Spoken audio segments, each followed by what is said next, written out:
July 1st is the first day that, like, you'll be able to go buy it and, like, fully legal, like, without a card or anything here. So that's cool. Like, I'm super excited. I think the lines will be so long. Like, it's going to be crazy. I want to partake. Are there already, like, dispensaries popping up? Like, they're everywhere. Like, especially, like, on the Strip. Yeah. Like, they are all over the place. Like, they are so ready for tourism. Like, there's going to be weed clubs, and it's just going to be... Vegas is going to be weed central, for sure. Be like mini Amsterdam or something. Yeah, I think so. Yeah, because, like, it's treated as, like, alcohol here. So you can get it, but, like, you can't do it in public, or you're not supposed to anyways. So... Yeah, that's what everyone's, like, tourism is Vegas. So, like, we need to, like, everyone's like, we need to give people a place to smoke. So, like, weed clubs are definitely coming, which I think is awesome. I think that'll be super cool. Yeah. Yeah, she, like... I forgot what we were like getting ready for the party. This was maybe like an hour before it was supposed to start, and she was like, "Here, can you hold this for me?" And it was like this huge nugget. I was like, what am I supposed to do with this? Like, you know, am I allowed to, like, have this right now? I didn't know what your rules were in Vegas. Oh, it's legal. Like, it's not, like, fully legal after the first of the year. So, like, you could have weed on you. You just can't be smoking it in public. Yeah. Or, like, buying it. Like, that's so illegal because the dispensaries aren't allowed to sell it. But, like, you could have weed on you. Like, Vegas, like, when you're out, like, everyone just reeks of weed now. Like, everyone's smoking weed. Really? Or it's just you. Whichever. No, it's definitely not me. We went to a concert the other night, and we didn't have any on us. And everyone's just reeking of weed. We're like, Vegas. Backstreet Boys? It was funny. Like, my friend came from Florida, and she's super outdoorsy. And she's like, let's go hiking. And I'm like, oh. What's wrong with you? Yeah, like, my outdoors is, like, drinking on patios and stuff. Like, that's as outdoorsy as I like. So, like, we have... Yeah. Right by, like, water somewhere, like a body of water or a pool. Yeah, like the beach in Miami.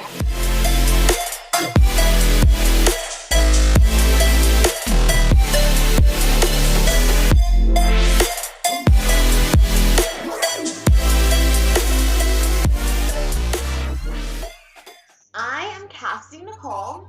I've been in the industry since 2009. Voyeurism is definitely what brought me to camming. I was like 19 and like it was after my freshman year of college and I didn't have a job or anything and I was like actively looking. And then so like it was great to stumble into this because I have never looked back. I started off camming for free, like on random sites, just because I thought it was super fun. And then someone's like, you can totally get paid for this. I'm like, sign me up. Well, I kind of got into this by stumbling across it on the internet.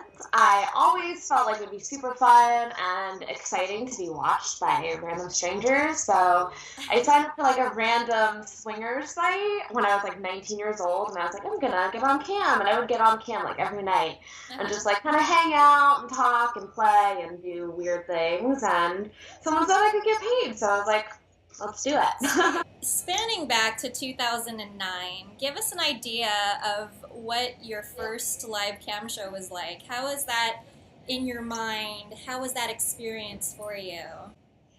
Oh my goodness. My first night on cam, I got scammed by somebody. And it was very overwhelming, especially being new. A lot of guys will try to like prey on you because you're new and naive and no one knows what they're doing because they kind of just stumble in it. So like you have that going and that's kind of intimidating and scary, but it was exciting. I remember like I had a set like amount of money that I needed and I was like, I'm gonna work and make this much money and see what happens, and I hit it within like a couple hours and I was like, this is pretty cool.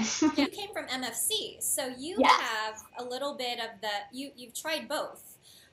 Both token sites and pay per minute. I mean, obviously your experiences varied, right, between pay per minute and token. So how did that work out for you?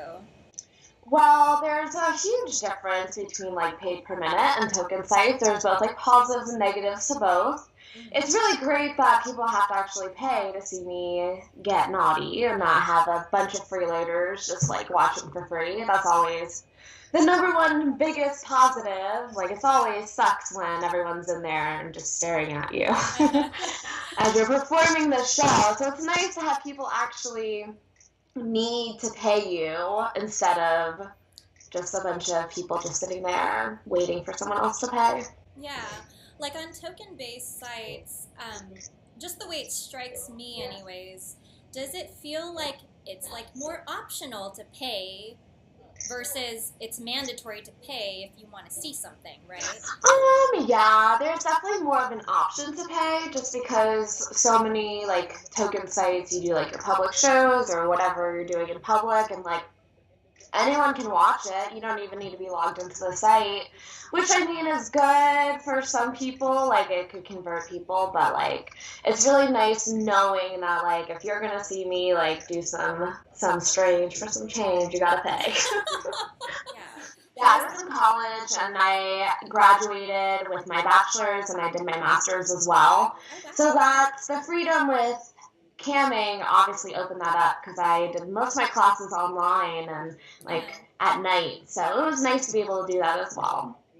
Essentially, those are like 2 full-time jobs, really. I mean, yeah, it was great to be able to stop school after a while and not have to juggle both because it is such like a big thing. You have so much to do with school and papers and tests and this and the other thing, and then you're also trying to work. But like with camming, it's so nice. You could log in at 1:00 in the morning if you want and make what you need to make or whatever, and work whenever you need to. So that's the greatest thing for sure. Yeah. Do you tend to work like at night, or are you more of like a daytime gal, or does it vary? I cam all throughout the day. I'll do like a little bit in the morning, which I love the morning crowd. Morning wood is the best because people are like get off before work or school, so like that's awesome. I love that.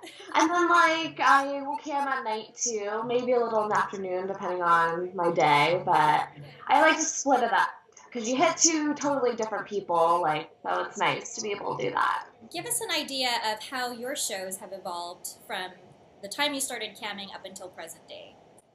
Yeah, evolution in camming and like your camming career is huge because like it moves so quick and there's always something. You cannot stay stagnant like at all. Right. So like when I first started, I was so inexperienced. I didn't know how to squirt. I didn't know anything. Like I was so inexperienced with sex in general. So it totally expanded like my mindset and like what I liked and like different kinks that I've been in and stuff like that. So that's been great. It's definitely opened up a whole new set of kinks out there for me. I've gotten definitely more into fetishy stuff throughout the years. I think that has a lot to do with experience and like learning about different fetishes and kinks out there. Absolutely. And coming into camming at 19 years old, I mean, really, like, you're still kind of discovering your sexuality. Even then, you're still developing your sexuality and learning about your body. Oh yeah, definitely. It was totally new. I remember the first night that I squirt. It was within my first week camming. I ran out of the room. I was like, oh my god! Like I think I just peed the bed. I had no idea what it even was. Like I had no idea. So like camming has been great because I was only with one guy prior. So like it's totally opened up my sex world and what I've been into. It's really given me that experience, which is really nice. I like that. Do you feel like you've always been an open person sexually, or has this kind of expanded your mind about, you know, your own sexuality? I think a little bit of both. Starting at 19, I was really inexperienced in general, just because I wasn't going out and banging everybody. But it's definitely expanded my mind and like given me avenues to explore, whereas a lot of people don't have that, which has been really great. If you're trying to get your cam career off the ground, one of my pieces of advice is like stick to one thing, try to get into your groove with it, like camming, like spend a couple months, get your groove, get like a schedule going, like what you like to do, how you are trying to present yourself on the internet.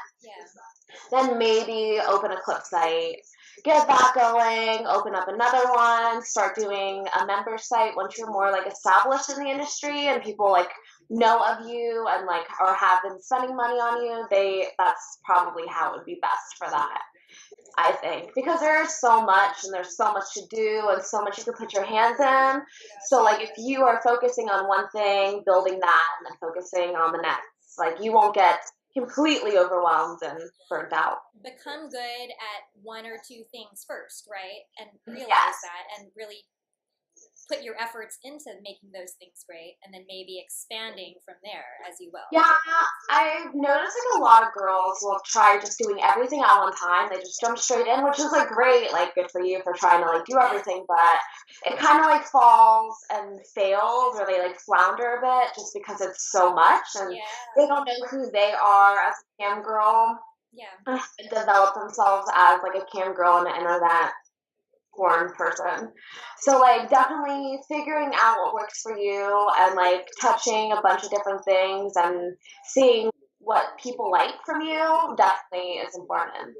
Diversifying yourself is so important because internet porn is everywhere, you know what I mean? And like a lot of guys I've noticed cross over into a lot of different. Some guys are on the clip sites and they're also on cam and they like spending more money on clips than on cam. So like you're able to get money from everybody. Like sometimes it's just slow on cam or slow on clips. So like being able to have different sources of income and being able to do a little bit more here this week or a little bit more here this week, it definitely helps.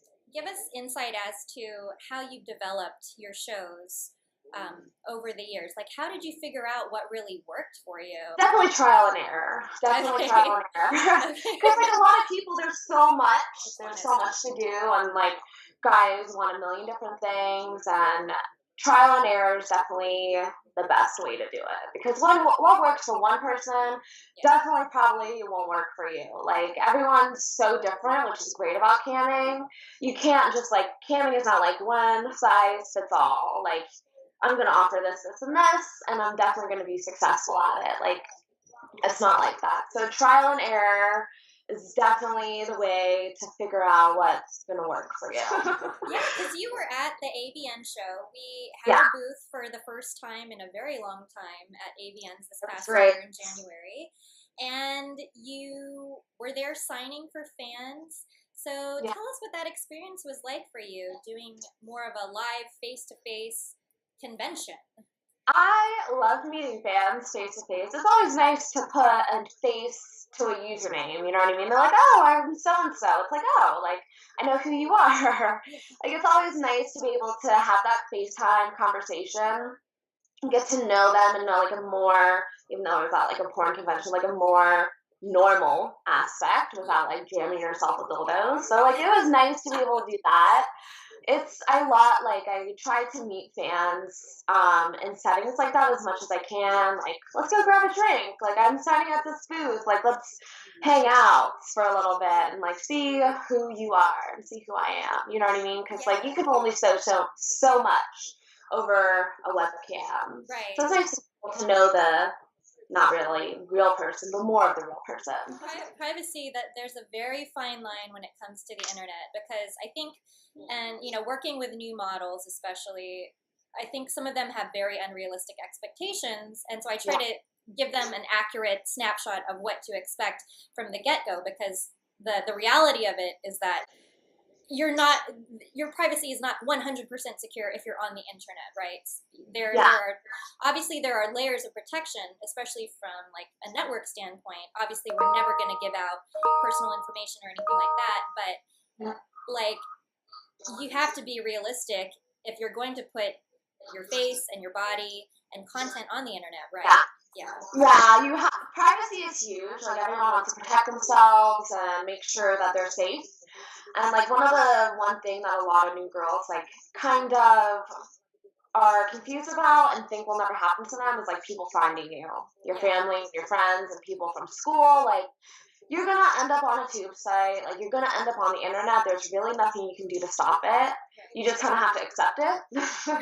Like that's just part of the job. Like that's just part of it. And so many girls are like, I don't want anyone to know. Like you can't have that happen. Like you can't have that happen and be successful at it at least. Right. People are gonna find out. Your family's gonna find out. Like your friends are gonna find out. Like It is what it is. Like, everyone in my personal life really knows what I do. Okay. We all know that I cam and I have a site and clip stores. So, like, telling people that I do what I do definitely helped so much because they don't have that thing over you. Like, oh, like, I know that you get naked on the internet and, like, try to hold it over your head like it's an awful thing.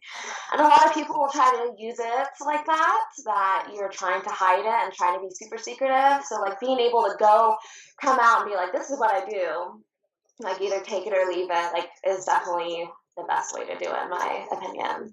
How did some of those conversations go with, like, especially family members? I mean, did they find out on their own, or did you tell them? I did not really tell anybody at first. When I first started at 19, I was naive, and I was like, no one's gonna find out. Like, I don't want anyone to know. I blocked my state. Like, I was like, no one's gonna find out. And then, like, a video of me popped up on, like, Pornhub, and, like, everyone from my high school started sending it around on Facebook.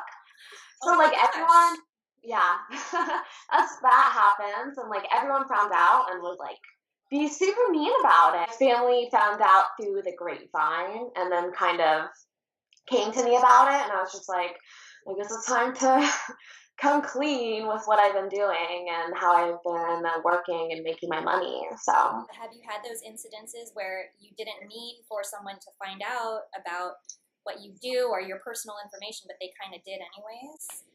Yeah, definitely. When I first started, I was a little bit more careless with, like, personal social media and stuff like that. And everyone knows that Facebook, like, links everything together. So, like, stuff like that happens, and that was, like, super bad. Gotta lock all that down or, like, get rid of it. Like, do not have anything personal. What are some of the things that you do then to ensure that privacy that you can maybe advice that you would dole out to other models? P.O. boxes are great for wish list items because sometimes it will tell your address, like, or your city and state if you're super picky about having people not know that. So definitely P.O. boxes are great. There's, like, even forwarding systems if you want to be super, super cautious about it. Don't ever, ever, ever give your phone number out, like, your personal one. There's so many, like, free texting apps out there. Like, just get one of those, or, like, a burner phone or something. Like, Google Voice. Yeah, Google Voice is great. Facebook, shut it down, like, as much as you can, or get rid of it completely, because, like, you'll show up. Have you been recognized out in public? One of the times in particular, I was at a strip club with some friends, and it was, like, my local strip club that I went to all the time.